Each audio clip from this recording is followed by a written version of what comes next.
Ramai kita nih. Ya, teruskan jalan.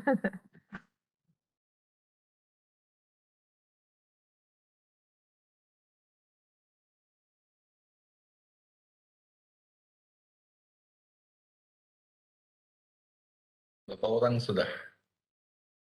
Baru 44. 44, dokter. Tolak 1. Tolak saya. Saya 2. Tolak saya lagi.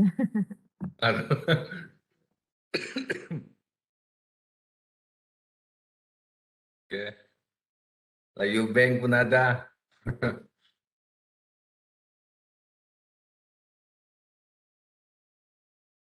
Ataupun kita tunggu sekejap. Ada 5 more minutes. Oke, dokter, boleh.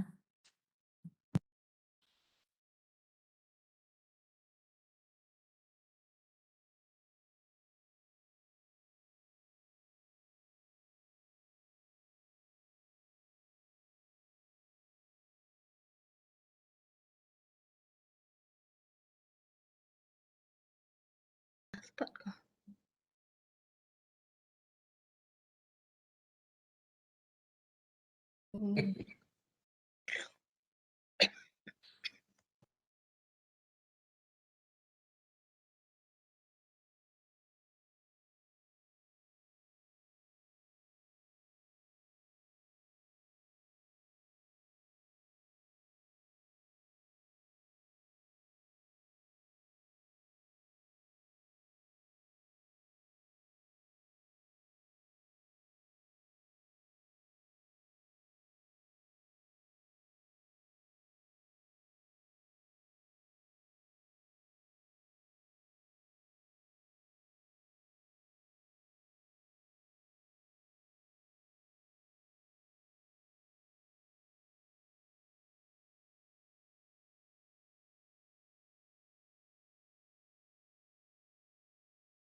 Yalah, Kaspi, Ya, dokter. saya rasa kita mulalah.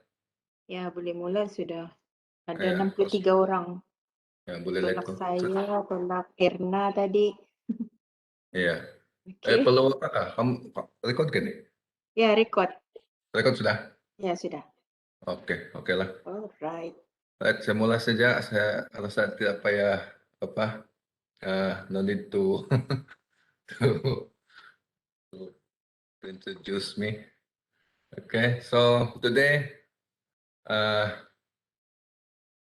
PPK want to welcome you all to the PPK talk series. This is number 5.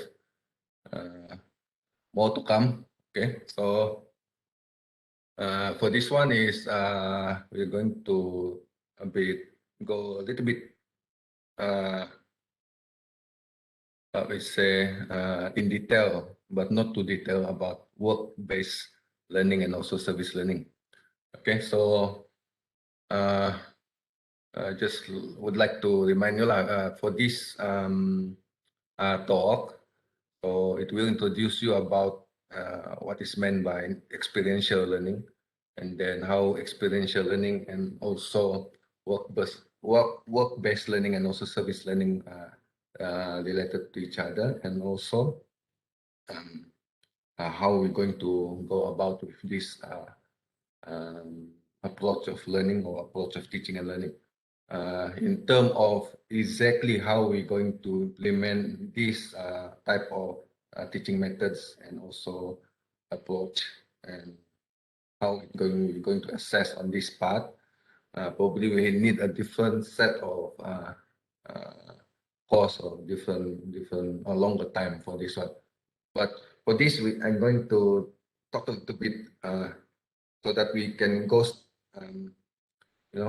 clear what is meant by work-based learning and also service learning, and the relation with it with experiential learning, and then what is Sulam, for example. So most of us are being bombarded with a lot of jargons, like work-based WBL lah, micro-credential and so on. So just to make things a bit straight for us to understand the thing. Okay, to talk about work-based learning and also service learning, so we need to talk about experiential learning, because this is the foundation for this type of learning. So experiential learning is, in short, it is a process.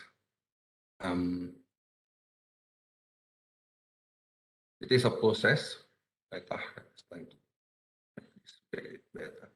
Whereby knowledge is being created and being constructed through the transformation of experience. So that is experiential learning. So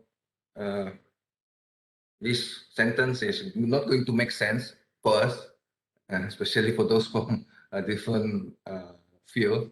But this one, for education, they understand this, meaning to say that students create the understanding based on their hands-on doing, okay, and also by their from the experience, okay.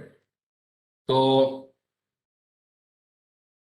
in looking what experiential learning, so it is a process, any process, any kind of process that try to link between the education, the formal education, and then to link that to work and also the personal development. So actually, we don't try to focus on only work, but it's also looking at the work is actually here meant by something about the community of practice, or some is actually the community. So community can be not only from the working or organization place, but also any form of communities actually. Okay? So this is something try to picture or try to explain or try to model what is experiential learning. So meaning to say here,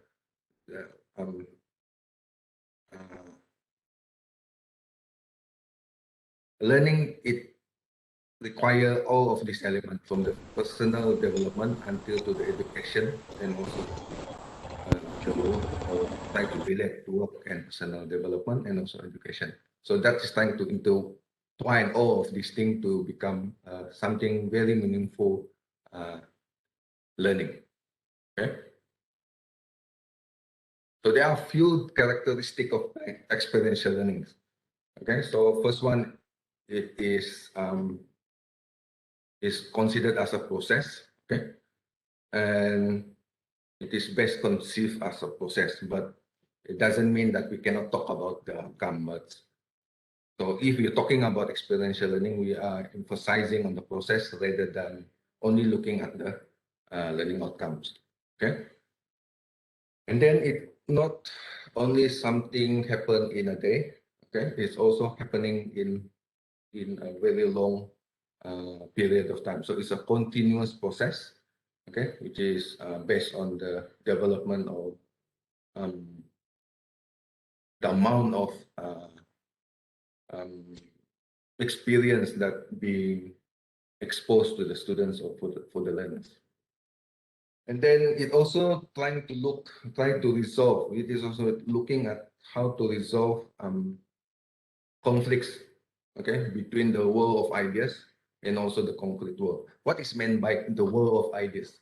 Actually, the way we are teaching in the university and most of in the schools and also any form of educational institution, we are mostly talking about ideas. Okay, so we try to teach students about a lot of content, a lot of knowledge. Okay, normally all of this knowledge or skills are related to the ideas. So sorry, I was distracted with my phone. And then, so world of ideas is usually like theories, and then, for example, for me from the science education, I would say like the ideas of atoms, the ideas of force, and so on. So that is the world of ideas. But so the experiential learning means here how we going to connect between the world of ideas and we're connecting these into to the real world, the concrete world, the world that actually real, something more complex than in the lab and so on. So here it is actually looking at about how we can make students resolving the world of ideas with their concrete world, and also this is also about resolving their own ideas actually. Okay, so it also means from this idea, from this characteristic, meaning to say that the learning will be a holistic process of adaptation to the world, meaning that we're trying to make the students to learn things that they need to learn so that they will be able to adapt with the world. Okay. And then since we're looking at different world, which is from the world of ideas and the world of concrete. Okay, I know this is a bit boring and talking about this, but you need to understand this first. And then, so it is the transaction between person and the environment. So meaning to say that we are trying to develop the students, develop the learners, so that they can make sense of their world. Okay, they can make sense of the environment. So for that, we need to make them interact between the person and also the environment. Okay. Right. So the last, maybe the last one. Okay. So experiential learning should emphasize on the creating of knowledge. So this is higher order thinking. So meaning to say that the students not only going to understand the knowledge, okay, but they are not only going to apply the knowledge, but they're also going to create their own form of knowledge so that they can able to adapt with the whole world. Okay, so most of us maybe have seen this. Okay, in the experiential learning cycle, there are a lot of models from Levinian, also Dewey, and also maybe what we call this what we call Piaget's. Okay, but basically their own idea, this type of model is basically there are four things. Okay, if we show you like this, normally we cannot understand it very well. So I'm trying to show how we should see the experiential learning cycle. All right? Kita kasih minum air dulu. Okay. Right. Normally, we teach students the abstract conceptualization. So normally we teach knowledge. Almost all of these knowledge are very abstract. Okay, we teach them laws, we teach them theory, we teach them what else? Models and so on. Okay, so after we teach this is not enough. Okay, if we only stop teaching or we only stop make the students only learn from this part, okay, most of it will be forgotten. How many of us remember most of the things that we learn in our undergrad or in the secondary school when these knowledge are never being used. Normally we forget. Okay. If you ask me to teach about physics, normally I cannot teach that anymore, or I cannot understand that very much anymore because I use this knowledge which is very limited. So the things that uh, we learn and use it. Normally we can remember it. Okay, so we should be able to teach. We should be able to really, to make connection between the abstract conceptualization with the concrete experience.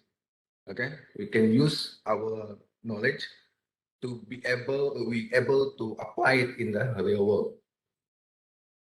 Okay, so for this to happen, this is the main thing that we want. We want our students in the university, wherever they are, university schools, in the polytechnic and so on. We want them things that we teach in the class or in the lecture hall, so that they can use this in the concrete experience. Okay.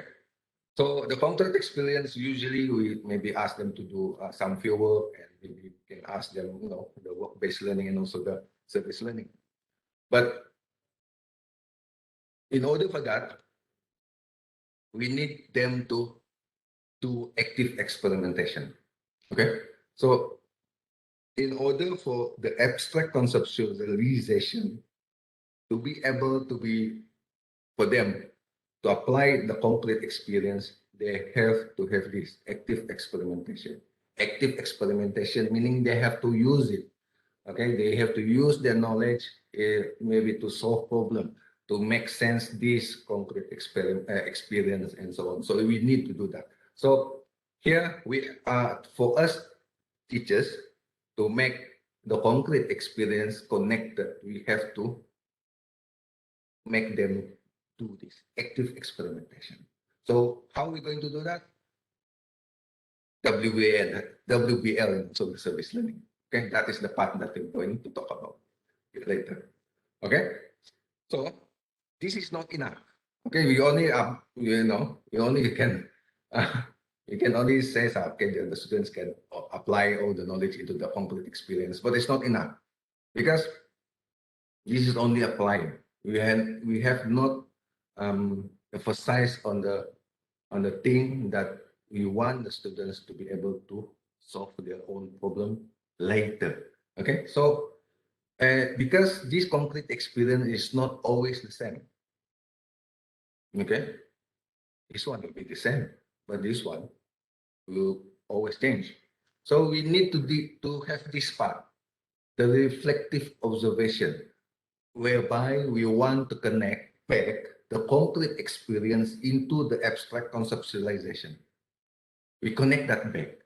Okay, when they connect this part to the abstract conceptualization, the concrete to the abstract conceptualization. Okay, so we need this reflective observation.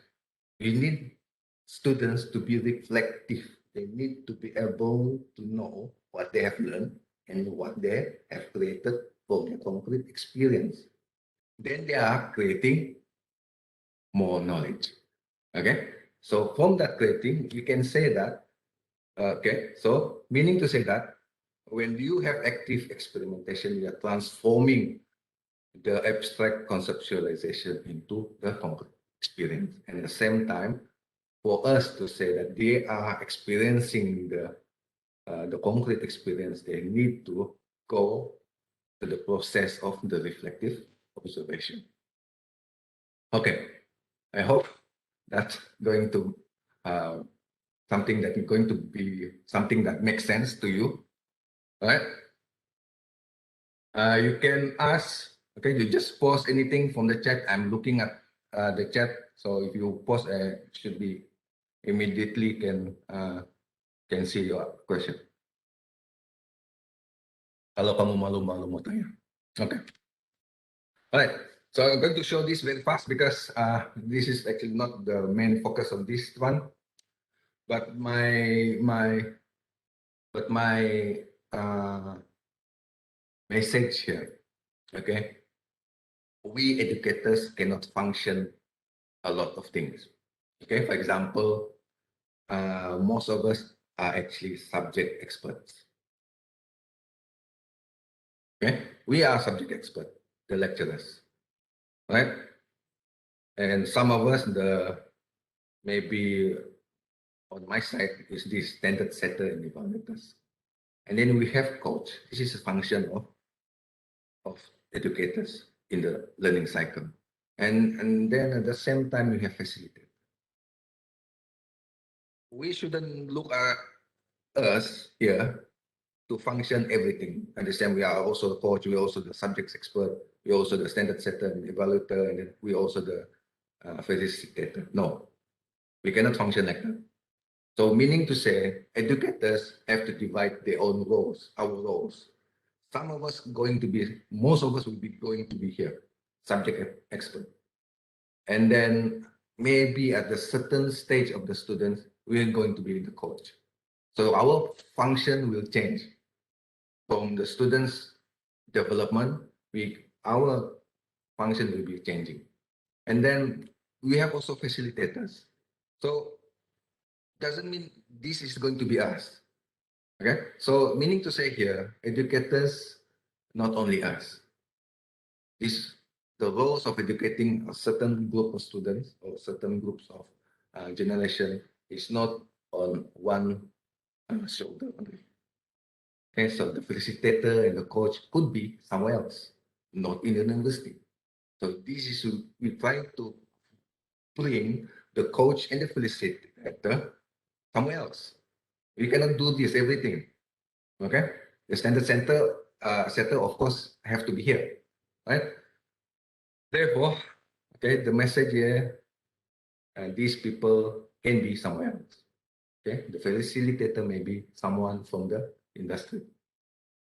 The coach may be someone in the certain community members and so on. Right?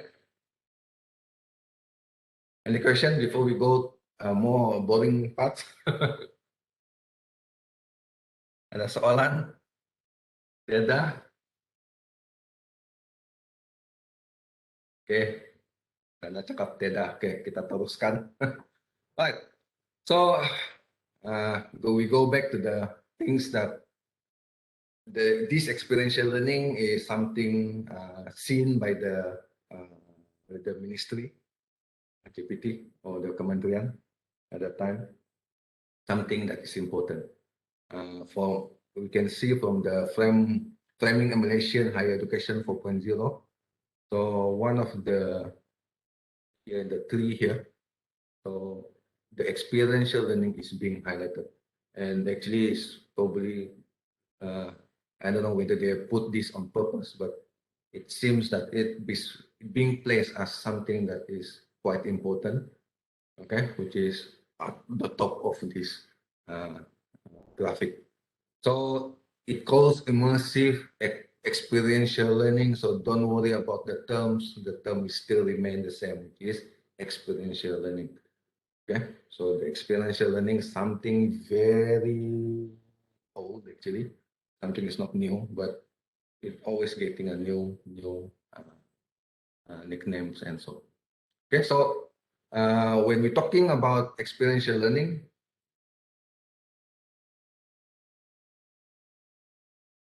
okay, when we're talking about experiential learning, meaning this is something not being just come up from anything, but it is being emphasized by our ministry, and well, we can see that we already have a few approach on doing this. Okay, so immersive learning, immersive experiential learning, it is, well, it says here, regardless of the technology advancements and change, the best way of learning is through doing and integration. So this is the essence of experiential learning. We learn by doing, we learn by integrating the knowledge with other knowledge and integrating the knowledge with the real world. Okay, because we are again in university, not with the real world actually. So always remember that although we are talking about something something advanced, but we are actually still teaching the students with a very idealistic thing, still not the real world actually. Okay, so this development of values and so on here, it says that experiential learning curriculum through immersive community engagement. So it was being put emphasized on the community engagement. So we're going to talk about that one. Okay. So experiential learning, there's two ways we can do this. The first one, we can engage with the industry, okay, directly, maybe a little bit indirectly. So we're going to talk about the work-based learning if we talking about the industry. So experiential learning also talking about the community, okay? So when we're talking about community here, therefore the type of learning we're talking about here, which usually refer it as service learning, okay? So that is the term. Both of these terms, okay, both of these work-based learning, service learning, they are experiential learning. Question? Nothing? All right. Very short one, that one. Okay. So what is meant by work-based learning? So work-based learning. Yeah, this is the formal, probably we can say that this is the formal definition, but you need to remember that this is a formal definition, but you need to look at the essence of the idea of work-based learning. So here it said that work-based learning is the term being used or describe a class of universities programs that bring together university and the work organization to create new learning opportunities in workplace. Okay, it emphasizes here the workplace, the opportunity or bringing the university and also the working organization to work together to create new learning opportunities, new learning experience for the students. Okay, so it is usually to meet the needs of the learners and then to contribute to the longer term of development. Usually it takes a few, maybe a semester at least. Okay, but it's not necessarily like that. Okay, so this is the formal when we call work-based learning actually. Okay, so it says here formally accredited as university course. So when we have this one, and then we can call it work-based learning. But however, not necessarily like that. Okay, so that one is work-based learning based on the definition, maybe being used by the ministry and also the employer. So there are a few things that maybe you need to look at how we can characterize WBL or work-based learning. So usually it's a partnership between external organization, okay, and then also between educational institution. Usually this one to foster the learning. Also, one of the thing that important here that learners involves as employee.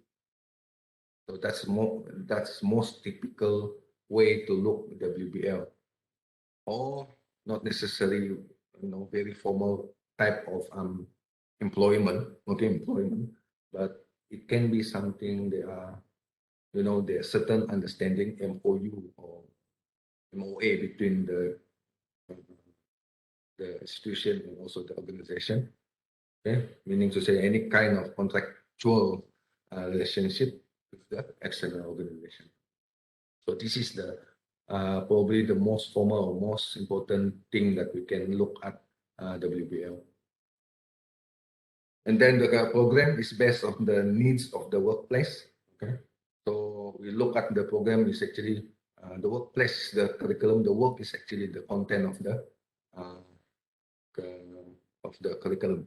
So meaning to say that if you say how you're going to, if you design a program, then you ask how we're going to, who are going to teach all these things, probably the management, time management, and so on. So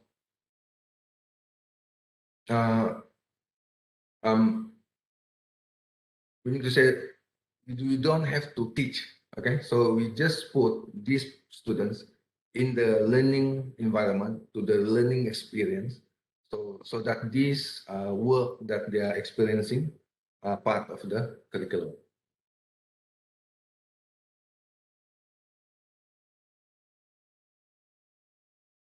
Okay.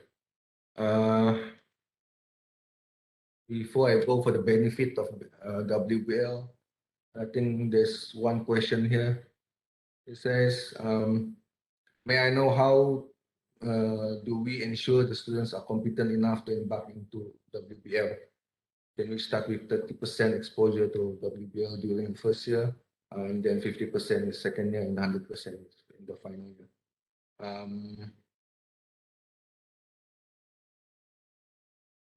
Probably,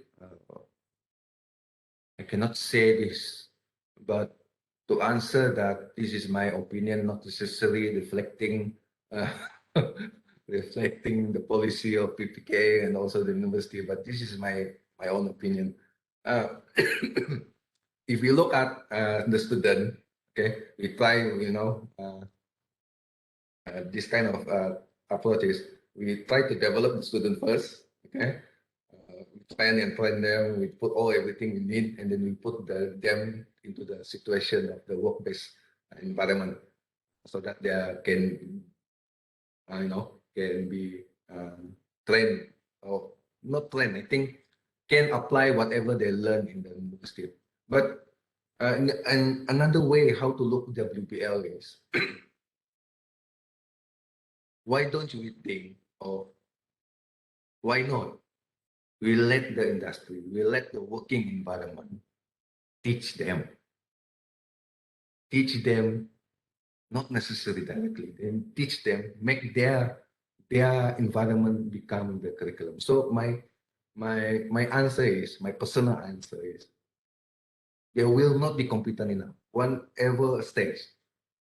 So we can design so that we can slowly develop their competency into the workplace. There's no problem. There's no thing that we need to have the 100% barulah kita letak dia dalam in the working environment. So for me, you can go for gradually, but better gradually. But for me, nothing wrong with doing it, with looking at the work environment as their things they're learning from there.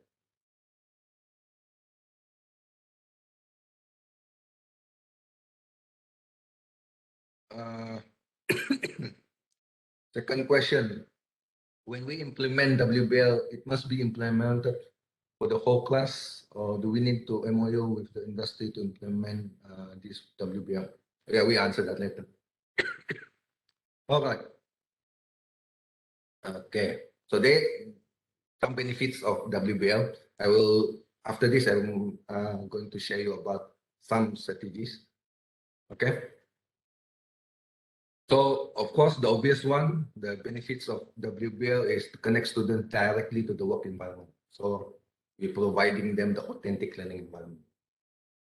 But more complex, however, it's going to be more difficult for us to assess. Okay, the more complex your learning environment, the more complex you have, the more difficult you do the assessment. Okay, and then we're going to give them, I mean the students here, to have an early opportunity to apply knowledge and skill into practice, into the work world and the working world. Then this is the most typical thing that we see about WBL.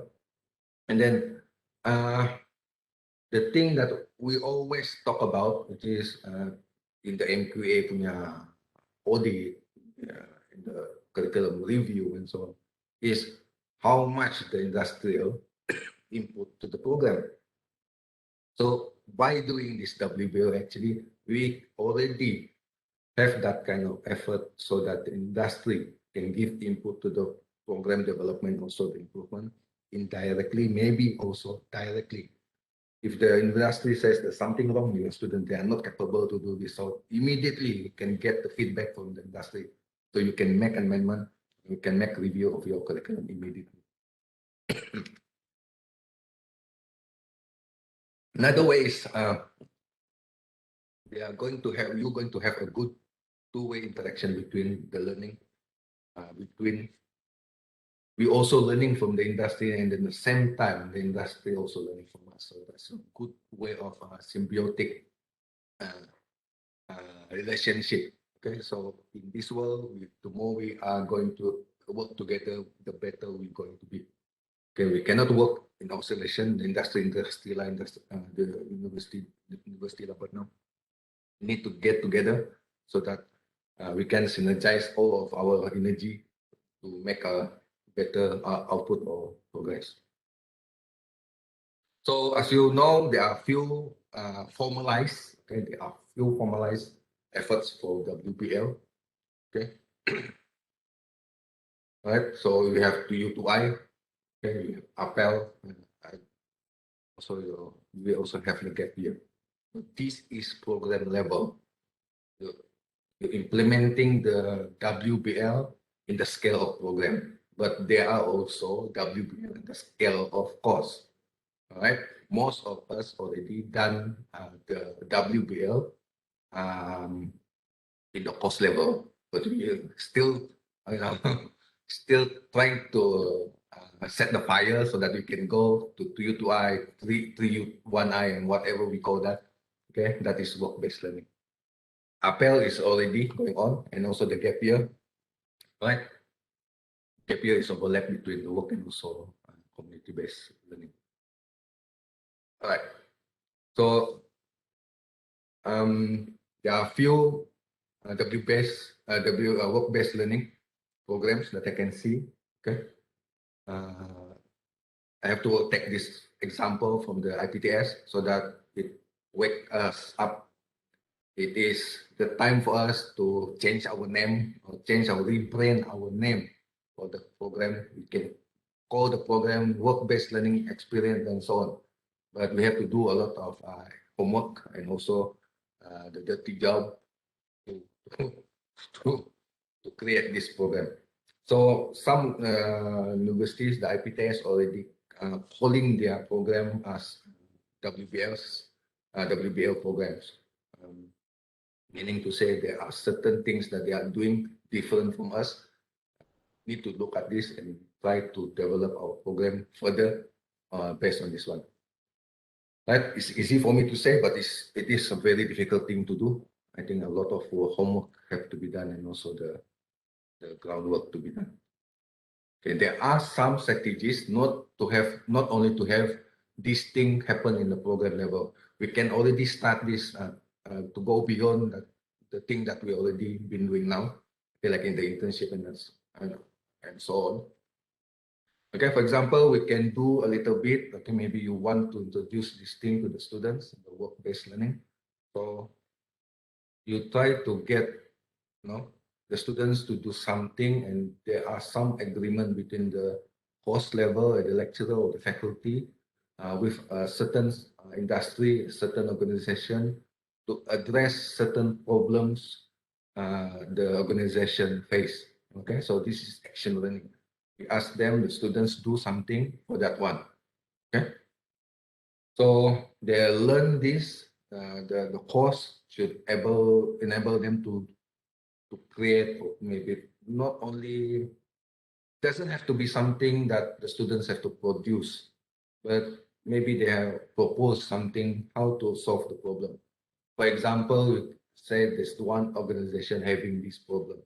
You maybe can ask the whole class into different groups and propose a paperwork and do the bidding. Okay, so that who can be the best solution for that problem. Okay, so that is action learning, for example. This is course. It doesn't have to be something that you have to have MOU and so on, but by having MOU is very good. It's going to further cementing the WBL in the program level. And then we have this apprenticeship. This is very something very common already. Okay, this is the very basic thing of learning. Okay, so the apprenticeship means students have to learn from the expert, to learn from the practitioner. Okay, most of us are not really practitioner anymore. We are here teaching the theory and so on, but unless we are doing this often, but the practitioner usually getting the first-hand experience, the first-hand, the first things that change, they will experience it. So the practitioner are the best, actually, the best teachers for these students. So we have like this, for medical, okay, the practitioner, the apprenticeship between from the student with the practicing doctor, for example, here, maybe here, someone is being an intern to a manager and so on. And maybe this is the things that always uh, you know someone has experience in doing the, the work on the field, not necessarily uh, um, an engineer or not necessarily someone high position in the organization, but someone that have the knowledge, they have the skills on specific skills that is actually needed for that program or for that course. Okay, and of course, this thing you have to remember: the apprenticeship is always been something. It's over even from the Star Wars. You have the apprenticeship and also the master.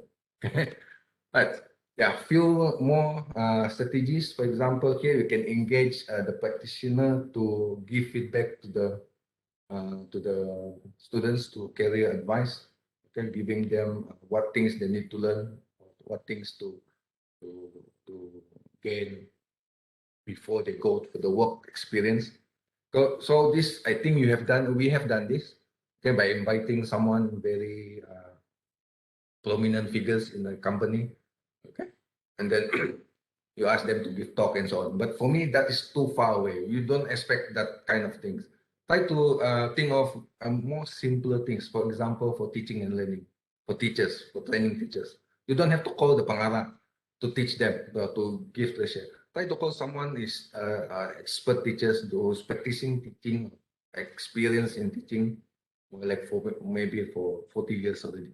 So try to gain this kind of knowledge, gain this kind of experience, so that they can give their career advice to the students or our potential students who going out for the internship, for example.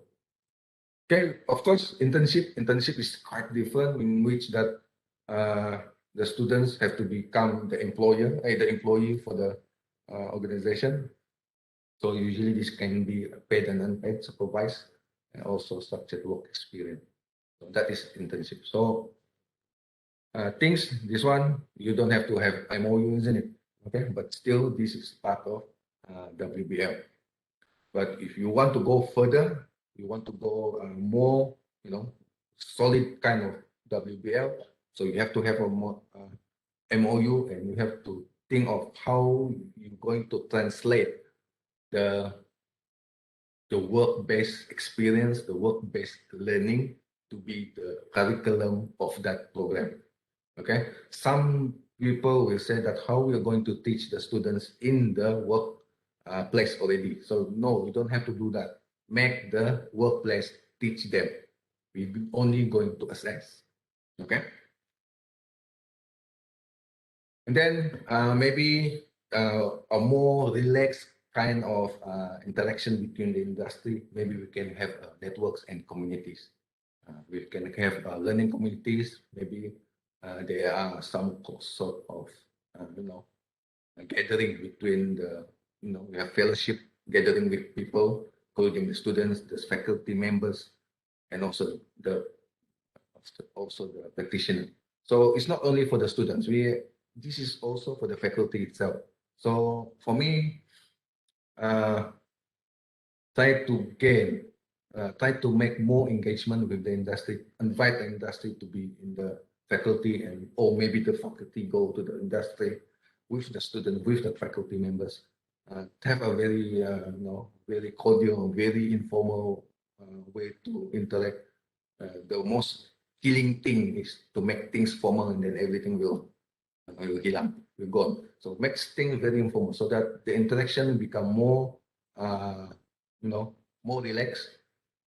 So this will develop not only the networks, but it will develop to other different level of the level of inter relation between these three, which is the student, faculty, and also the practitioner. Okay, we can also have a visual team learning. Okay, just imagine that we can invite international people. Just imagine that. So we have a maybe a very short forums between students and also the faculty members. Okay, to talk about something. Okay, just to have something to talk with. It's not about what they need to learn there, but try to make an exposure for the students so that they can see what's beyond the university. Okay. I hope question from Chua Billy is indirectly answered. Siapa mau tanya? Suddenly I heard speaker. Hamida.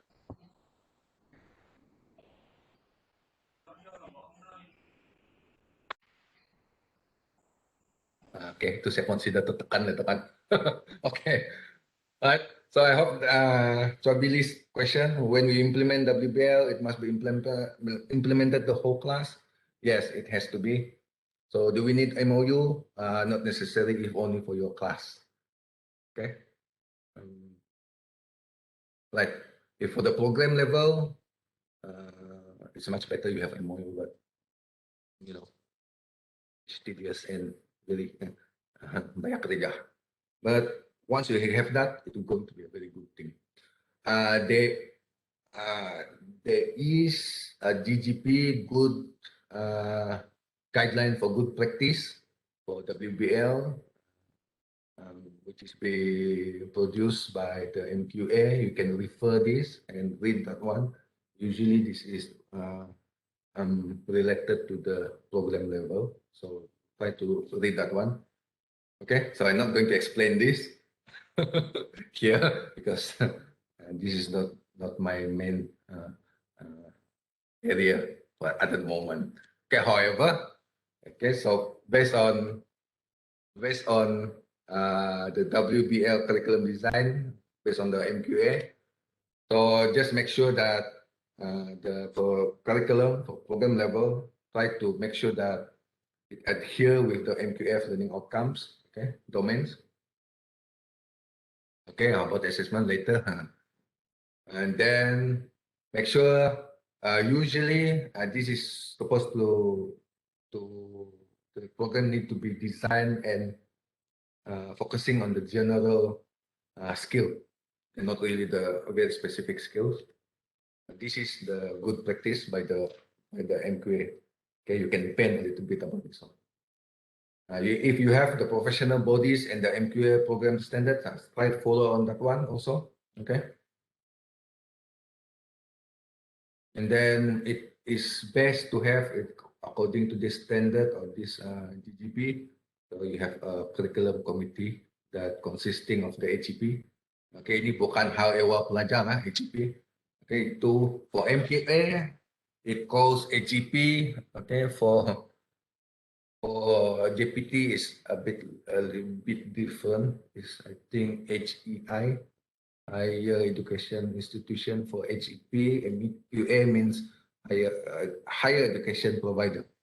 Okay, so you have the HEP and also the professional bodies or the industry and also the industry partners. Right, so you must have this kind of community when you are dealing with program level. Okay. Any question? Oh, there is a question. How about assessment? So assessment for WBL it's best to be something integrated or something that you can work on between the the industry or the organization and with you. So it's usually best that the assessment is done by both parties, so that you have more reliable and also valid assessment. How we're going to assess that? Of course, there are a lot of alternative assessment that can be used, but I'm not going to cover that today. Maybe I will cover that in the different talk, or I'm just going to mention that for assessment for work-based learning. So don't use exam for this one.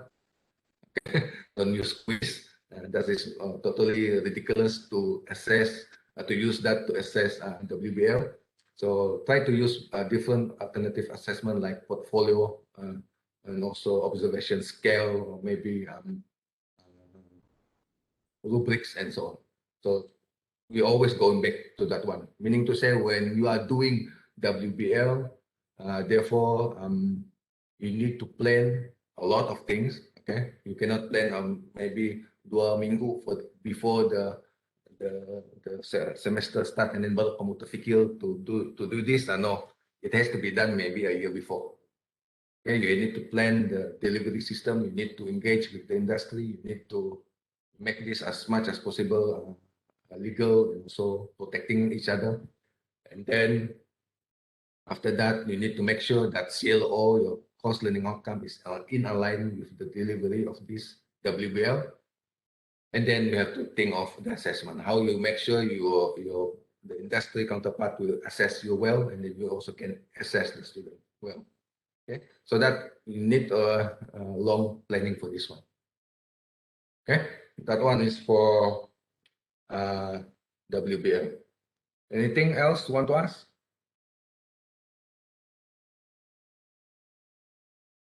Okay, nothing.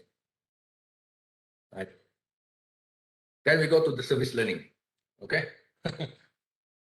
Pembelajaran penghikmatan. So sound awkward. Not only us, maybe we call service learning. So what kind of service? Okay, so service learning, there's a few debates. So why we have to use service learning? So service learning, okay. We just use this term so that we know this will cover a lot of the term.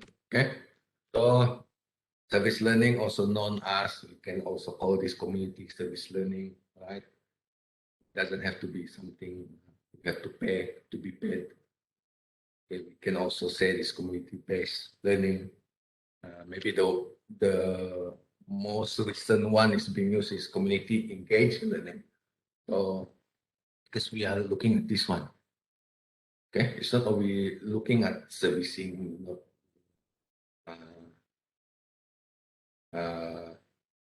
perkhidmatan, but we want this. We are engaging the students, the community, so that they can learn from the community can learn from it, and at the same time we also learn from the community. Agnes tanya. Okay, bukan Agnes tanya. Thank you Agnes for adding the the answer. Type of assessment for WBL. Yes, you can refer GGP WBL the GGP. I already given you the link. Okay. All right. Thank you. Okay. So what is service learning? Service learning. So we make the student engage with the community in order for them to do the service activities. Okay. With the intention. Okay. With the intentional academic and learning goals. That is not only goal for the service learning and then do the thing service. Bukan pungut sampah and then we don't know. Okay. Because we want the service learning in align with the intentional academic and learning goals. Okay, meaning to say that through the service, community service, the students will achieve the learning goals or the learning, the course learning outcome. Okay, and then of course, not only service learning, also the work-based learning, we should engage them with the reflection so that they can connect the community and also their academic knowledge. Okay. So service learning and also WBL, you need to remember that in order for this is very meaningful, so you need to connect that learning with WBL and also service learning to align with the learning outcome, to align with the program learning outcome. So that with that the thing that we want. Okay. So in the engagement, students should contribute to the community by applying their knowledge. Okay, they're already contributing. They're giving a service to the community. Okay, by applying the knowledge and also the skill to solve problems, the real problem of the community. Okay, community yang tidak masalah tiba-tiba kita masuk sana semua ada masalah. That is not service learning. Okay, itu memberikan masalah kepada community. Okay, so it happens that there are some universities go to certain university, not here probably, went to a community somewhere very remote. Okay, the student bring all the disease, the whole community almost wipe out. So that's not service learning. Okay, so you also have to be careful on this one. Okay, you need to protect the community as well. So the idea, the essence of the idea here is students will contribute to the community with their knowledge, with their skill in order for them to apply it to solve the real problem in the community. Okay, therefore from that, okay, so from that, in the service learning, the students will have opportunity for learning and reflection. Okay, they can reflect how relevant is their knowledge with the community. The same with WBL. How relevant their learning with the workplace. Now is how relevant their knowledge and how they learn from the community with their learning. Okay, so we contribute the thing, we contribute our service to the community, and at the same time, we also gain knowledge from it. Okay, so the word here being emphasized is reflection. Students have to reflect, not here only, but in the WBL, because reflection is the foundation of the students' lifelong learning. Okay. So how we're going to differentiate with this thing? Okay, so right, the service learning is in the here in the between. Okay, so you have the beneficiary and the focus here. So this one is the provider. Okay, this is the recipient. Okay, here is mostly on the learning, and here is mostly on the service. For internship, okay, the provider, the workplace. In order for that, the student will learn. Okay, not much of the student give to the workplace organization. That is internship. While the service learning is different. Okay, we look at the other end, volunteerism. This is purely service. So the recipient, which is the community, okay, receiving most of the benefits. The students who are giving the benefits, they only have the experience on. Only one part of them is benefiting this. However, in the service learning is a two-way kind of interaction in which the students will give their service to the community, and at the same time they also learn from the community as well. Okay, they learn something special about the community. They learn something specific skills from the community. For example, okay, also they have maybe a different view for that community. So this is a two-way kind of interaction between the students and also the community. Okay, so we call that service learning. Okay, so there are few service learning outcomes, or maybe here most probably we can say the service learning benefit. So here it is actually hope that students are deepening on their understanding of their academic content by having them to use their knowledge in the in the real world, in the real people. Okay, so that it is going to connect between the application of the theory to practice, the same thing in the WBL, and also since this is actually both of them are experiential learning. Experiential learning is trying to connect theory into practice, and at the same time, from the practice will enhance the students' knowledge. Okay.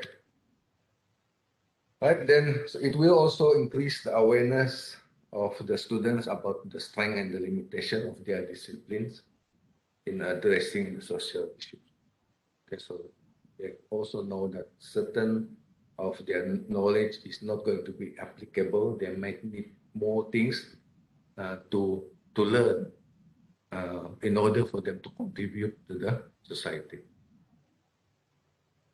And then this also a good thing for being for being globalized community now, so that these students and also us actually we are involved in this more directly.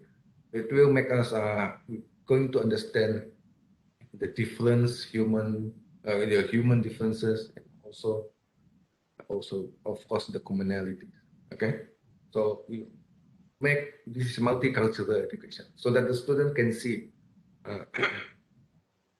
Instead of only the university, there are different community that going to have a different world view. They have different culture, they have different language, and also different values. So this is important so that students are more adaptable later, not having to learn this after the university, because they have no more there's no more process for that one. This is the end point for us, university, so that they are more ready to become integrated into the citizen, into the to the country. Okay. Also, therefore, this one, the service learning exploring option to future individual and collective action to solve community problems. So this one will make the university realize there are different form of problems in the society. So actually this is going to inform us as a university as well. Okay. Therefore, also this is going to make the students to gain more practical skill. Okay, so that they're going to have things that we cannot teach. Lecturers cannot teach all these skills. The only way for them to learn this is from the actual people who are practicing it. For example, things that probably that you can think of is like, if let's say you are sending your students to go to study a culture in a certain place, and then maybe from the FSSK or the SENI faculty. So perhaps this community will teach the thing that they're practicing in terms of doing their artwork or art products. So this is something that we cannot learn teach them, and we cannot learn this directly from the community itself. So this is going to make our students more versatile. Things we don't have to teach directly.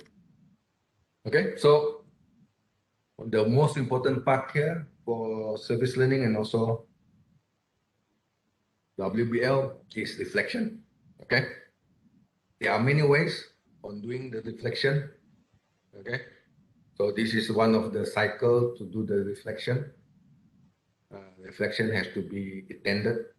Student have to give or to create analysis, to make things, for example, field note, or maybe a report for that one, for the reflection, because the reflections is important for the student actual learning and also to the learning beyond the university.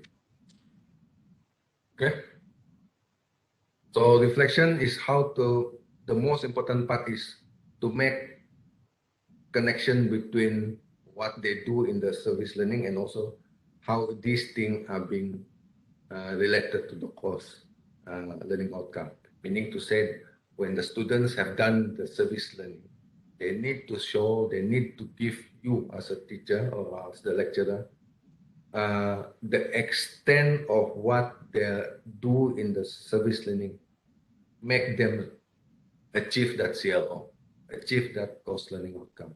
So reflection is not the worst kind of reflection is only going the student only to tell that they're having fun in the service learning. They like it. You ask them, do you like the service learning? Do you like the experience that you do in the service learning last week? And then the student, I like it. Okay, good. Okay, I like it. I want to do it again. Uh, Give me some experience and this and that. That is not enough. So in service learning, you need to make sure the student say what they learn in relation to the service, in relation with the course learning outcome. Then you can say, my service learning course is doing well. If you only, the student only can say, I've done this, I like it, I enjoy the experience, is not going to be enough. Okay, that is not service learning. That is volunteerism. Okay. Right. So why is this important? So it will create increased sense of self-awareness, okay, not only for themselves but also to the understanding of the community issues. Okay. Right. So maybe anything you want to ask before I go further to the Sulam?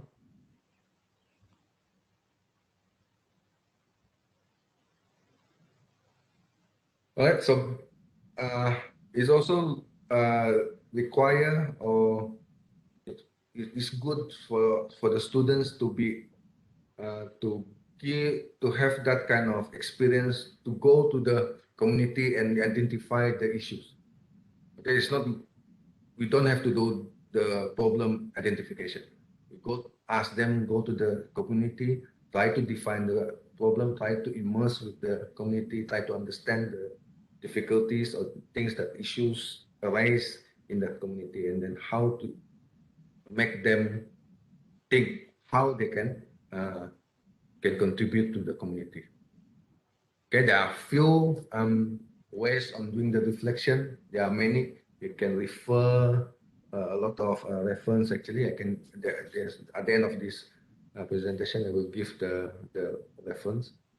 Okay, there are many ways of doing the reflection. It's either like activities. You can ask them to do role playing. Okay, you can ask the students between them do the interviewing with make sure you have that kind of protocol so that they ask the question so that it will relate the experience with the course learning outcome. Okay, same thing with here. You can ask them to do a collection of photos. Okay, maybe you can ask them to do video essay or collage and so on. Right. You can also ask them to do oral presentation and also class discussion or exhibition. Some university have their service learning days. All the faculties to gather together, exhibit all the experience they have done in the in the in the community. Maybe one day UMS will do this. Okay, we have the service learning days or the work-based learning days so that we can share, we can showcase what we have done. All right, itu maybe kemudian we make things this correct first. Okay, and also you can have you can ask the students to do some journals. Okay, for a long time, maybe first semester, second semester, and so on. All the experience we try to capture all the experience. But the most important part, we can relate the students' reflection with the course learning outcome. All right. Okay. Keep on hearing bells, thinking that I'm supposed to stop presenting. Okay. All right. So, any question before we go to Sulam? Nada.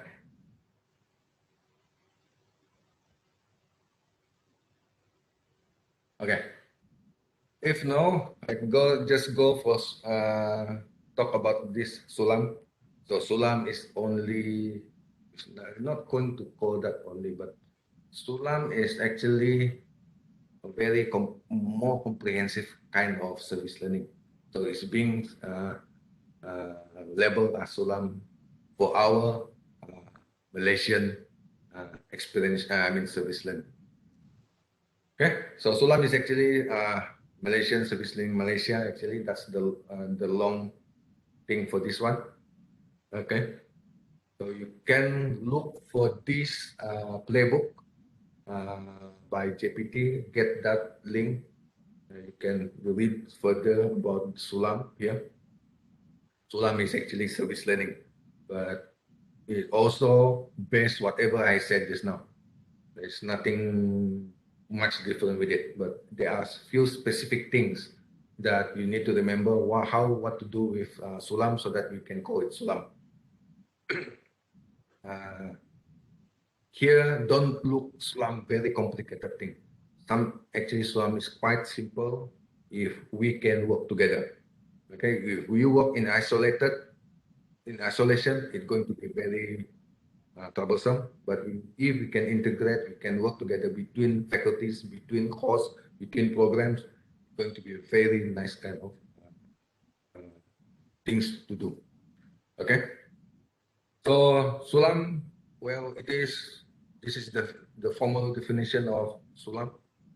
The Sulam community service are defined as service that are identified by HLI. So as you can see, HLI, higher learning institution, is the when you see that HLI, that is from the JPT. If you see HEP, that one from MQM. Okay, so it's through formal and also informal consultation with local non-profit organization, government and community-based organization designed to improve quality for life for communities, residents, particularly low-income individuals, or to address particular problem related to their needs. So the slight difference, Sulam, with the service learning that we talked about just now is here. Okay, this one. It has the formal or informal consultation. Okay. When we want to talk about Sulam, so make sure we have these people or these things. We need to have the NGO or the government, any kind of community-based organization. Okay, we need to work together with them. We cannot, when we just do service learning without doing this, it's just service learning. Because the definition of Sulam is like this. You have to have that thing. Okay? So it says that Sulam is a form of experiential learning. It's a form of service learning, actually. Right? So these are a few things that that characterize Sulam. So it says that it's developed, implemented, and evaluated in collaboration with the community, with the NGO, with the government consultation. Okay, and it's supposed to respond on the community concern. Okay, concern, something that related to the community. Okay, because of that, we want this Sulam so that it can balance up. So the same thing, it's still the essence of Sulam is still service learning, but it's just adding the consultation or the working together with the NGO, government, and so on. Right? So it's supposed to enhance curriculum, okay, extending learning, okay, learn what they learn to the real world situation. This is again and again something that is being repeated throughout the learning, the experiential learning. Okay, and then again we have this critical reflection. Why we call it critical? Why this Sulam says about critical reflection? What I said just now, the critical reflection have to link with the CLO. That is what we meant by critical reflection. If you just reflect that, okay, now okay, I just like again, I'll explain you again. So if you say that I like this program and so on, that's not reflecting a good critical reflection. Critical reflection need to address, need to link with the course learning outcome. All right, this one, the same picture or same graphic that I've shown you before this is just making it a little bit colorful. This is from the Falcon 1996. Okay, lama sudah. This thing is a very long time ago. And we still yet to really understood it. Okay, Sulam is here. So when Sulam is here, meaning it is a service learning. Okay. So as I said just now, Sulam is a little bit different with the service learning that we have talked about, which is we have this. Okay. The additional thing is we have this one. We have the government, all government agency, and we working about with the industry as well. Okay, we and the higher institution or university work with them together so that we can help the community. In other way to say that we may also can say this, we try to help the government to help them, to help the community. We try to help the industry so that the industry can outreach to the community. Okay, so we can also say that we try to say we offer ourselves, we offer our students to the government, to the industry, to the ministry, so that they can use us, the students and us, our expertise, so that they can reach to the community. Okay, so that is the slightly different about Sulam and also service learning. So I emphasize again, Sulam, you need to have these people. Okay, we need to have that one. At least you can engage with them a little bit. Okay, so that they can consult us. Okay, this community having this kind of problem, and then they connect you or us to the community. Right. So Sulam, this is the key components in the Sulam. Okay. Of course, we have the students. Lecturers cannot be taken away as from the factor. So we have to have these people, student and lecturer, and the community partner. So it should involve the course content. Okay. So we need to link whatever you want to do to the community with the course learning outcome. It should be something meaningful service, not only pungut sampah and that's it, go back. No, not like that. We need to make some substantial contribution to the community. And then the last part, maybe the most important part, is we have this component, the critical reflection. Must make sure the student do the critical reflection with whatever kind of medium so that they can link course content, meaningful service, and also the community partners. Okay? All right. So there are few approaches to Sulam. There are four. They can be called as direct Sulam. Okay? Meaning to say it is a person-to-person service, meaning to say that the students and the community they are work together, or the students give service directly to the community members. So that is direct Sulam. Okay? Hope you can get that. So we have to have face-to-face, which is something we cannot do now for the time being, okay, because of the pandemic. So we also can have the indirect Sulam. So meaning to say that the students doing something away from the community, but the things that we are doing is indirectly related to the community. For example, we're trying to do some project related to the environment so that it can actually improve the community livelihood, for example. So it's not directly. Okay, it's not from the person to the person.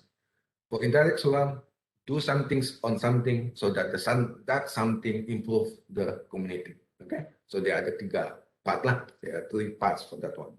Okay, maybe you want to improve the community uh, the community water supply, for example. Okay, you maybe you improve the electricity, or you want to improve something, a thing, so that the community will benefit from it. For direct sulam, directly. For example, we do uh, we give talk for the for the people to do something, to show them something, how to do this and so on. So that is interaction, face to face. Okay, that is direct sulam. Okay, for advocacy sulam, you try to educate the community. Okay, the form of education probably through directly you go there and teach directly, show things how to do this and that. Okay, that is advocacy sulam. Or you make learning material or video whatsoever, so that the community can see, can read, and so on, understand it. If you, so that they can, okay, maybe learn from it or do something to change on their behavior and so on. So that is advocacy sulam. And the last one is the research sulam. So yes, you can see these two, direct sulam and advocacy sulam, some sort of direct, okay. Indirect sulam is some sort of indirect. So research-based sulam, or I just got short there, research sulam. So in a way to contribute the community, maybe you also can collect data. You can ask the student to collect data, to do scientific inquiry or action research and so on. Collect data for that, so that from that data we can help the organization related to that community to do to make decision, or so that there are evidence for you to say something about the problem that faced by the community. So that is research. Okay. So any of this, you need to have reflection. You need to have the evidence of the students have learned it, and probably the things that you can also emphasize in from the interaction or the engagement of the students with the communities. We can also have feedback from the organization and also from the community about the Sulam program that we have done in that community. So that is a proof of well planned proof that you've done this Sulam, you plan this Sulam well enough so that it is a good solid Sulam. Okay, so there are a few Sulam strategies, maybe discipline based. Okay, so try to make the students apply the technical expertise to community needs. So this is just about this is maybe related to advocacy Sulam. Uh, ask the students to do something, or maybe come up with a learning kit for that related to your course, so that it can be applied to the community. Okay? Maybe a problem based. So ask the students, go to the community, look for the problem, try to solve the problem, the real problem, bukan masalah yang dibuat-buat. Okay?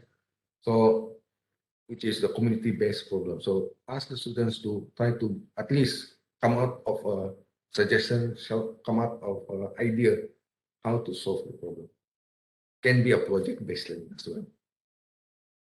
And then, since most of the program we have, you have final year project, which is related to capstone project.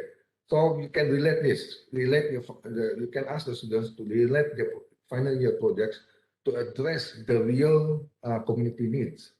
Okay, it doesn't have to be someone from the social science. Can be from the engineering, can be from the computer and so on.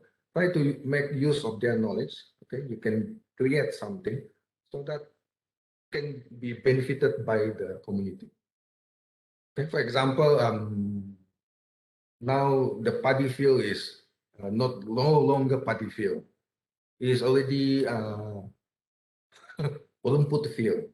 Nothing is being planted. It's only rumput because the thing is already the grass is already that high up, and it's impossible to plant paddy field, especially in my area. So students all over, maybe you can work together from different faculty from the FPL, ask them to look on that one, and then maybe from the engineering, looking at how to improve, how to eliminate that grass, and then maybe I don't know, the faculty science also can go there. The community, maybe from in terms of the social sciences, maybe look at the behavior of the people there, what make this thing happen, and so on. So there's a lot of things that can be done. So this can be integrated well. Sulam can also be integrated well in capstone projects. Okay. Service internship.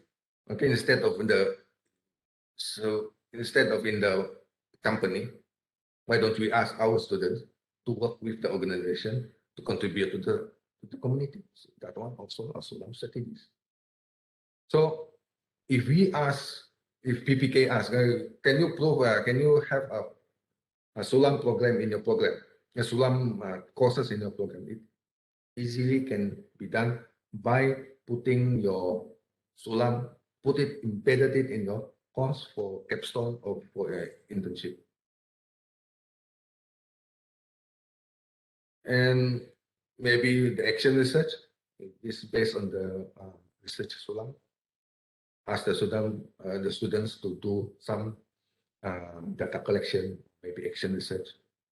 Okay, that can, action research has to have some sort of things that students can do and be proposed and tried out in the community. And so the community-based action research also can be used here.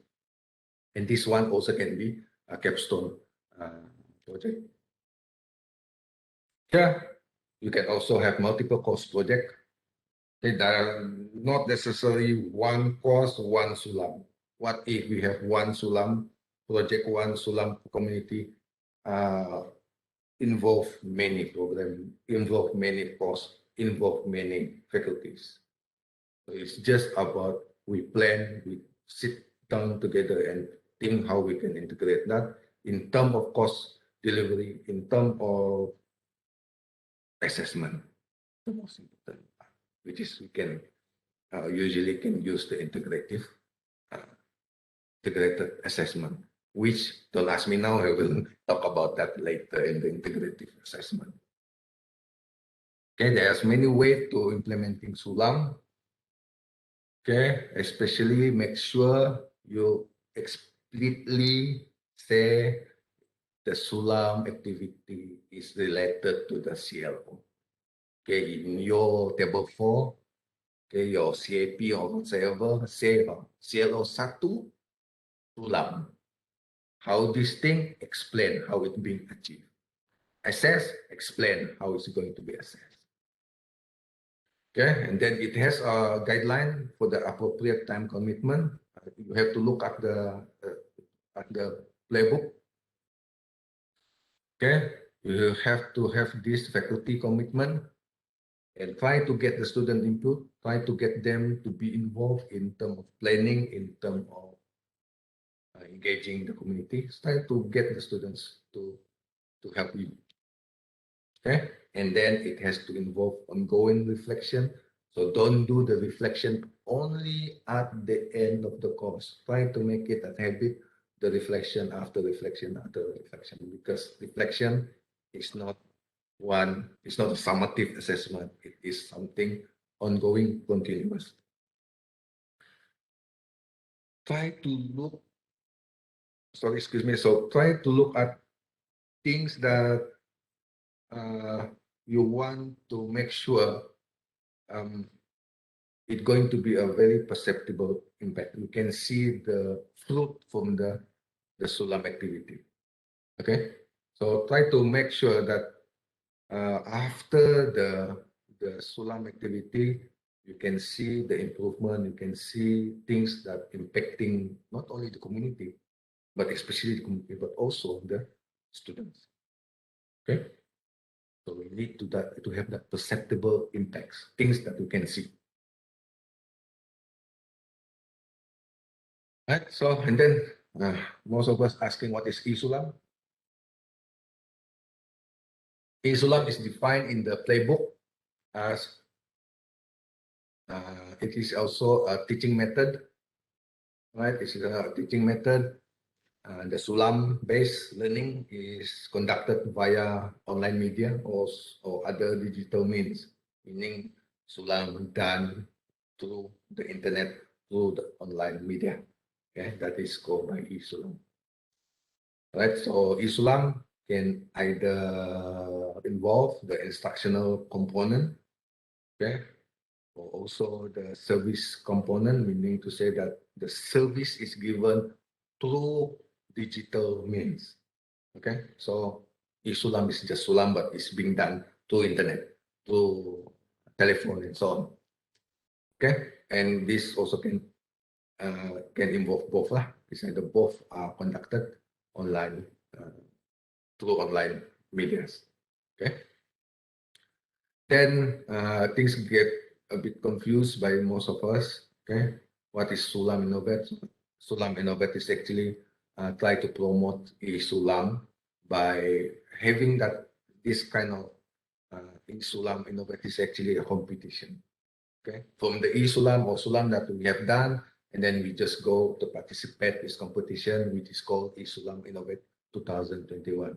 And we only managed to submit, UMS only used to submit about 12. But amazingly, we have at least three participation sangkut for for the finalists. Imagine only 12, only 3 from the 12. If we make many, if we participate many, I think about half of it you get to be in the final, and 1% of it maybe we can, menang. All depend on us whether to do this or not. Okay, so that is e-Sulam Innovate. Is actually e-Sulam is about competition. Participate in the competition by asking the student to to give all the evidence of e-Sulam or Sulam itself to be here. Okay, so that is e-Sulam. E-Sulam Innovate, few example here, help the community to solve social and technical issue. Okay, to successful online communities, you can make blog and so on. Maybe you can develop crowdsourcing platform to increase socioeconomic status of community. For example, a community that needs some funding, you can, can help the community by crowdsourcing or crowdfunding. Then maybe online marketing class. You can ask the students to help the community to sell something, to promote their things in the university, or a lot of things that we can do. Okay, so I hope by showing. Before that, any question before I end the talk with a video? I hope the video will not infringe any copyright, but I will show the source of it. Ada soalan about e-Sulam, Sulam, WBL, and so on? Silakan bertanya. Hai Dr. Denis. Hai, siapa itu? Ramlah. Ramlah ya. Doktor ada sebut tadi kalau subjek itu planning to do Sulam, kena stated dekat table 4, is it? CLO perlu letakkan secara clear. Not di CLO, in the table 4 lah. Mangkali saya tersalah juga. Mangkali dalam inilah, dalam kita punya syllabus. Syllabus, okay. Sebab saya takut juga sebab mau tiba-tiba mau ubah tu susah sikit kan. Jadi Tapi mungkin CLO biasanya dia fix, jadi kita punya delivery itu tidak kisah dia berubah. Yang penting dia assessment boleh mencapai CLO tersebut. I see. Sebab Sulam baru kan, Doktor? Okay. Apa itu? Sulam ni baru, so jadi Sulam ni satu Kita saja kebaruan nih. Iyalah, kebaruan. Kita yang kebaruan. Jadi mau letakkan tiba-tiba dalam table 4 tu mungkin ini Saya rasa it's not necessary lah to put in the table 4, tapi kita boleh letaklah dalam kita punya syllabus how we going to deliver it lah. Alright, okay. Thank you, Doktor. Another one yang tentang bentuk-bentuk sulam tadi tu, kalau misalnya yang ada direct sulam tu kan, yang ada direct sulam, indirect sulam. Kalau misalnya dalam projek, sebab saya untuk semester ni saya ada buat projek, banyak projek lah pelajar buat. And sebab mereka scattered kan, sekarang ada yang duduk dalam kampus, ada yang duduk di di kampung. Jadi bila mereka laksanakan projek itu dalam satu kumpulan, ada yang buat bukanlah direct. Saya boleh klasifikasikan orang punya projek ni direct sulam because ada lima ahli dalam satu kumpulan tu, ada seorang yang ada di kampung tu. Dia yang interview the participants sebab ekopelancongan. Mereka buat tentang projek tentang ekopelancongan untuk help ada satu pusat rekreasi dekat Tamparuli tu. Mereka buat collaboration with satu pusat rekreasi. Ada satu orang pelajar itu ahli dalam kumpulan itu yang duduk di situ dan buat interview secara face to face lah. Ada friends, ada members, mereka yang sediakan platform untuk buat webinar dan sebagainya lah. So kita nak letak dia dalam classify dia ni sebagai indirect atau direct sulam.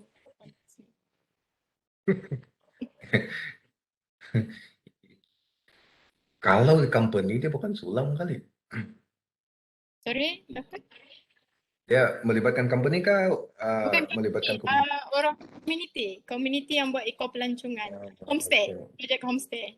Local. Kalau homestay, itulah satu lagi yang penting kena try to collaborate with itu organization yang terlibat dalam homestay. Saya rasa ada tu. Ya, memang organisasi tu dia nama dia Pusat Rekreasi Tamparuli punya ni lah, ada salah satu homestay tu. Cuma itulah persoalan saya, seorang yang hanya daripada ahli tu ada seorang yang face to face sebab dia buat macam interview and then dia create macam video, and ahli tu yang dia punya runner lah. dia punya runner sebab dia duduk di kampung tu kan, Doktor. So itu yang saya tak tahu dia mau letak mana di direct atau indirect. Definitely sulam. This thing is okay. Cuma I don't really bother lah mau panggil apa. It can be the direct sulam because it is interaction kan, face to face. Kalau benda ni melibatkan research, it can go to the research, but it is direct sulam lah. It's directly helping the community. Kalau indirect maksudnya kalau benda ni actually try to improve the environment yang benda-benda di belakang benda yang lain tu is indirect lah. Tapi if the thing is really trying to help the skill, improving the skill of the community, how to run the business and so on, it is direct sulam lah. But kalau salah label pun saya rasa tidak masalah. Yang penting yang itu dia punya approaches sahaja. It could be overlapping or many things that overlap. So don't too bother about that one lah. Alright, thanks so much, Doktor. Okay, very good. Ada sudah candidate next year. Okay, lain. Kalau tidak soalan, kalau tidak apa? Ayu Beng mau tanya. Selamat Beng, petang, Dokter. ada PKPD kah, Beng? Tidak. Tidak sudah kan sudah baru lepas. Tidak. Selamat petang, Dokter. Dokter nak tanya kan, yang tadi Dokter ada mention yang Isulam ni kita perlu involve assessment tak? Perlu kan? Better ada assessment. So Because assessment dia related. Ya. So assessment tu perlu contributed by yang third party kan, macam NGO yang tadi tu, ataupun purely from lecturer? I need to check, tapi it doesn't have to be from the 100% from the organization ataupun the community. Ya, jika contohnya dengan NGO kan, so jika NGO bagi assessment, part of assessment lah, tak sampai lah yang full kan, lecturer pun bagi, mereka pun assess, so macam mana dengan table 4 kita? Is it okay remain saja, tak perlu ubah apa-apa? boleh ubah. Table 4 in term of the assessment, as long as being aligned, it's no problem. You ubah sikit saja. You just make the amendment, declare or make this thing formalized in your faculty punya meeting. Okay, so ubah this assessment because I'm trying to get the community or the organization involved in the assessment of the CLO. It's no problem because it doesn't change on the CLO. It's only change the method of assessment and so delivery. No problem. You just make sure it is approved, is being direstui oleh pengumumnya kota Purban. Okay, That's all. okay. Maybe So, itu pun. Maksudnya teruskan. Ya, doktor. So maksudnya bukan compulsory lah kan, yang assessment must be done by itu NGO kan, ataupun apa kan yang community, bukan community, yang government agency kan dan sebagainya kan. No, doesn't have to because tidak semestinya. Walaupun kita involve dia, tapi kita masih boleh assess based on yang macam apa yang kita plan lah, lecturer plan. Yeah, let's say you ask them to go to the community, do the project, and then ask them to create a project report, and then in your assessment is only going to assess that project report. Okay, no problem. Okay. So this thing is either 100% from the organization, which is I don't advise lah, or 100% by the lecturer. Can be both also, so no problem. Okay, thank you. As long as being approved by the community members, the committee members, I mean the faculty members in the faculty lah. And then any change, it say is quite big, but it doesn't change on the structural of the course. Just make a formal informal notification to the PPKA. But you have changed a little bit on the assessment. That one is no need to go to higher level of approval. Okay, boleh. Thank you, Doctor. Okay, so we need to always change. We cannot go for same thing over and over. Okay, anything else to ask? So I share the YouTube link. I hope you can hear it. Tidak. 4:30 sudah, oke. Oke. Udah. You still can contact me later on. Okay, try to watch this. I think some of you already watch it. I think most of you watch it already. นี่คือเรื่องราวระหว่างฉันกับลูกและสับปะรด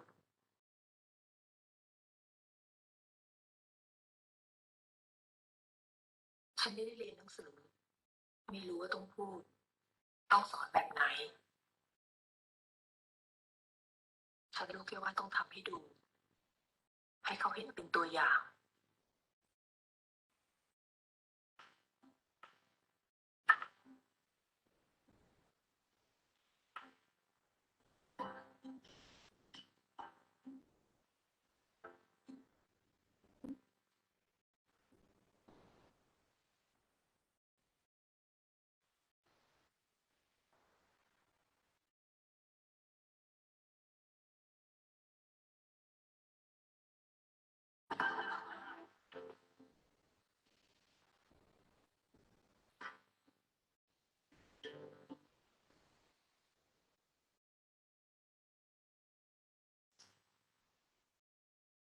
เป็นไงล่ะอร่อยกว่าไอติมอีกใช่ไหมจ้าแม่น่าทำขายนะแม่เนาะ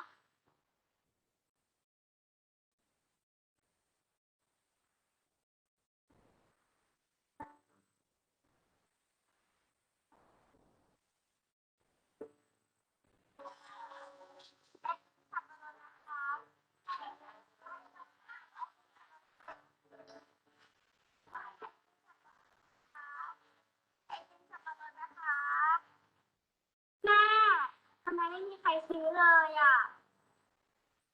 งั้นลองไปดูที่ตลาดว่าเขาขายกันยังไง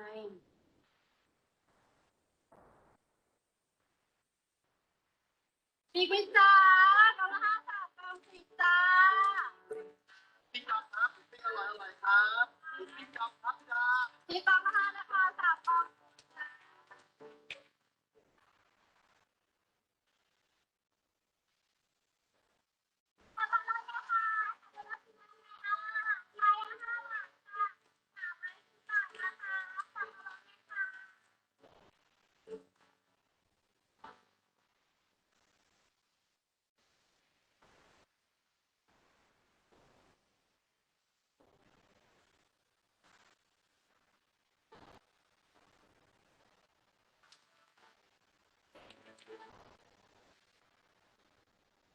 พอเห็นเขาได้สังเกตได้ลองทำเองวันนี้ฉันสบายใจแล้วที่เห็นเขาทำได้แบบและมั่นใจว่าวันข้างหน้าถ้าไม่มีฉันเขาจะอยู่ได้ด้วยตัวเอง Okay, so I think the few things that we can learn from this video. The mom actually didn't really teach anything; she just showed it to her. And then we may say the people in the market didn't teach her or anything, but that is the place, that's the experience, that is the learning environment where the real actual things that student any of us, if we place to the real learning environment, we learn something. Doesn't have to be taught. It has tidak perlu ada orang yang teach us here this, do this, read this, no. We get to learn this when we have the interest, we have the feeling of, you know, there's the need of to learn this. We just force students to learn this and this, but they cannot see how this is related to them later. That's the thing we need to think why we teaching this to the students. Okay, so we say yes. It says that Ignace says that leaning to observation, yes, also. But there are many theory can look at this. We can also say that learning is distributed. The kids learn from the mom, and at the same time learn from the market, learn also from their friends. So meaning learning is not localized. Learning is no longer seen as something that is isolated. We, as the lecturer, no longer saying that we we are the expert. No one is better than us. That one is very colored already. Meaning to say that teachers only there, like the mom, going to give the inspiration, give the motivation, give some sort of a hint of, you know, encouragement. The student will learn. We are much probably no longer the expert, the subject expert. I think the people in the market, the people in the workplace, that people is actually the expert. We only know we are the facilitator. Okay, so that's my final message. Okay, so that, as the mom says here, I think the most สบายใจแล้วที่เห็นเขาทำได้แบบและมั่นใจว่า oops, the few sentence, when we're not around, I'm sure that she will be fine. She will be okay. The same thing with us. The students later, when we are not around with them, we should be confident enough that our students, when finish the university, they will be okay. That's our basic, the thing that we want them to achieve. Okay, the final tag that we want to conclude here is, okay, so what we want to conclude here is our learning environment is not only in the university. Learning environment can be at the workplace, can also in the community. So these three parts cannot be divided anymore. Okay, it should be something that we give the opportunity for the students to learn better. Okay, it's not only one part. We cannot only put them in the workplace and then we also expect them to learn. We cannot put them in the community for 5 years and then they will learn. No, we need to put these 3 learning environments so that it can work together. It can be integrated so that students has a very holistic, very fully kind of learning environment. And this can be facilitated or can be enhanced through the transformation of knowledge towards the concrete. But the main thing is that we need to train students to reflect, because through the reflection,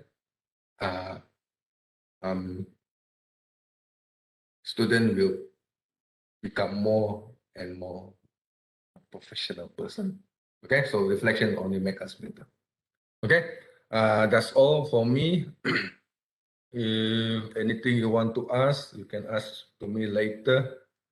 There are a few further readings if you want to look, read more. It is, of course, experiential learning is promoted by David Kolb. Okay, if you want to look a bit more about work-based learning, you can read about Cunningham, the Handbook of Work-Based Learning. And if you want to further understand service learning, of course, Jacobi, 2015, read about this. Or of course, the WBL, GGP, and also Sulam Pleb. Okay, so thank you for attending this humble talk. Maybe it will be followed with in terms of how to design assessment, because it's always been a very difficult task for us to create a very good assessment, not only for the exam but also this kind of complex learning. Okay, so that's it. Thank you very much for attending. I hope this is very can benefit to you. I hope I didn't waste your time listening to me. Okay, so thank you. I think the video will be there in the Facebook, and I might upload the video and also some of the additional materials in the MS Teams that everybody have the access in. Thank you so much. It's not weekend already, but why I'm thinking it's already weekend, but I don't know why. Okay. All right, so thank you. Goodbye. Stay safe. Hope the PKPD will not catch us. Okay, see you soon. Bye. Habis sudah, dokter. Habis sudah. Oke, terima kasih, dokter. Oke, thank you semua. Dia dah tidak Kalau mau, bergambar nih dokter. itu kalau mau bergambar silakan. Silakan buka. buka mana yang masih ada.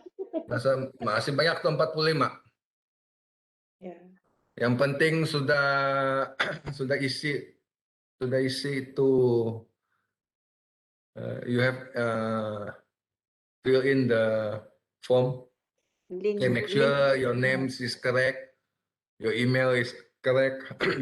Because saya tidak cek your email, your name salah, saya print saja. Ada lagi yang mau buka kamera? Ada tuh buka Buka lah kamera. kamera. Nes, buka ba kamera kau? Laman na nampak kau? Bida abang muka. Oh, baiklah. Memang begini tuh rambut. Oh, ada Prof Vincent. Hai Prof. Ada Prof Vincent. Good job.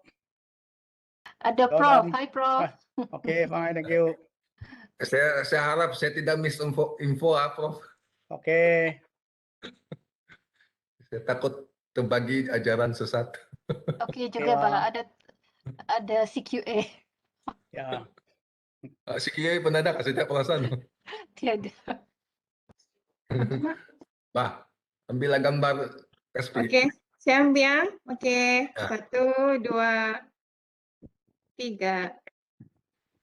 Oke, lagi.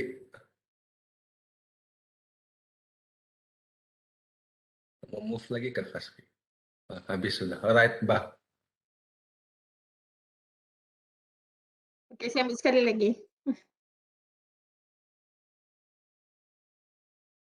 Okey, sudah. Terima kasih semua. Terima kasih Dr. Denis. Okay, thank you. Okey. Thank you all. Okay, see you. Stay Okay, safe. thank you, Prof. Thank you. Yuk. Thank you Dr. Denis. Bye semua.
Ayan.